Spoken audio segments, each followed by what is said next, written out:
రూ. 10 నాణ్యం అన్నటువంటిది ఖచ్చితంగా చెల్లుబాటు అవుతుంది. ఇది ఎన్నోసార్లు చెప్పింది రిజర్వ్ బ్యాంక్. చివరికి అయినా సరే షాప్ దగ్గరికి వెళ్తే తీసుకోకపోవడం ఇట్లాంటి నేపథ్యంలో కేసులు పెట్టచ్చని కూడా చెప్పింది. అయితే రూ. 10 కూడా కేసులు ఎవడు పెడతాడు, ఎవడు కోర్టులకు వెళ్తాడు, ఎవడు పోలీస్ స్టేషన్కి వెళ్తాడు, పోలీసులు ఎక్కడ తీసుకుంటారు.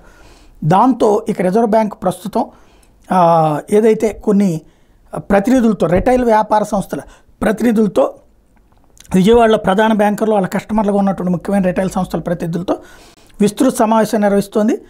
బడా మాల్స్ సిబ్బందిలో కూడా రూ. 10 నాణ్యాల మీద ఉన్న అపోహని తొలగిస్తోంది.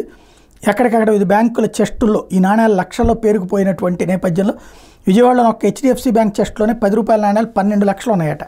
వాటిని పెట్టేందుకు చోటు లేక ఇబ్బంది పడాల్సిన పరిస్థితి వస్తుంది. సాధారణంగా కూరగాయల వ్యాపారులు, కిరాణా బడ్డీ కొట్లు, చిన్న చిన్న హోటళ్ళు, వర్తకులు వీళ్ళందరూ కూడా ఇబ్బంది పడుతున్నటువంటి అంశం ఇక్కడ కీలకమైంది.